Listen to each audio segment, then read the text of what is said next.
एक बार एक लड़का दरिया के किनारे पे खेल रहा था।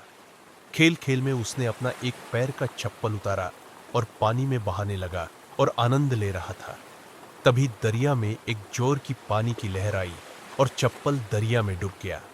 लड़का बड़ा नाराज हुआ और दरिया को गालियां देने लगा और उसे चोर चोर कहने लगा। बच्चे ने वहां रेत पे लिख दिया कि दरिया चोर है। तभी वहां से एक गरीब वृद्ध पसार हो रहा था। वह भगवान से प्रार्थना कर रहा था कि हे प्रभु, अब इस उम्र में ज्यादा काम नहीं हो रहा, बड़ी मुश्किलें आ रही है, तू कुछ मेरे लिए इंतजाम कर देता तो बड़ा अच्छा होता।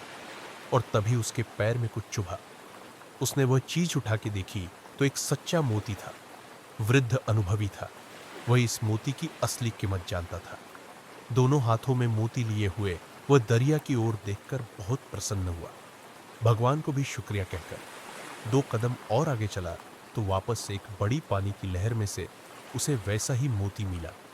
ऐसे थोड़ा आगे चलने पर उसे बहुत सारे मोती मिले। भले वृद्ध ने कहा, बस प्रभु, अब और नहीं चाहिए, ये तो उम्मीद से बहुत ज्यादा है। उसने दरिया को भी प्रणाम करके कहा, आप बड़े दानवीर और महान हो। यह वृद्ध ने वहां दरिया की रेत पर लिख दिया कि दरिया दानवीर और महान है। अब दरिया के पास एक प्यासा आदमी आया। उसने अपनी बोतल दरिया में डाली और पूरी बोतल भर ली। जैसे ही उसने वह पानी ग्रहण किया, वैसे ही उसका मुंह बिगड़ गया। वह दरिया की ओर देखकर बड़बड़ाने लगा कि जब तुझमें इतनी मीठे पानी की नदियां मिल जाती है तो तू वही मीठे पानी को खारा कर देता है। बिल्कुल अक्ल नहीं तुझमें।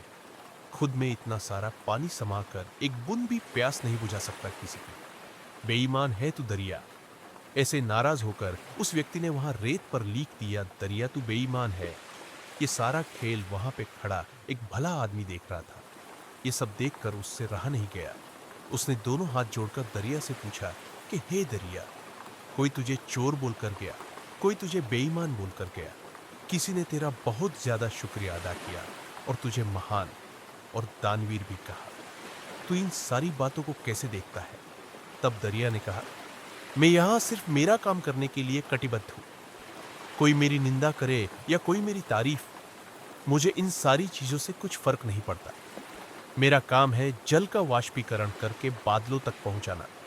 वही पानी मीठा बनकर वापस यही धरती पे सारी दुनिया में बरसता है और इस पृथ्वी पर सारे प्राणियों को जीवन और आनंद देता है। वाष्पीकरण जल चक्र का एक अहम हिस्सा है। यह पुनः पुनः प्रक्रिया के कारण मीठे पानी को बादलों और वर्षा के स्वरूप में बरसता है। ऐसा अपना वाक्य समाप्त करके वापिस दरिया में एक पानी की बहुत बड़ी लहर आई और रेत पे उन तीनों का लिखा हुआ सारा समाप्त हो गया।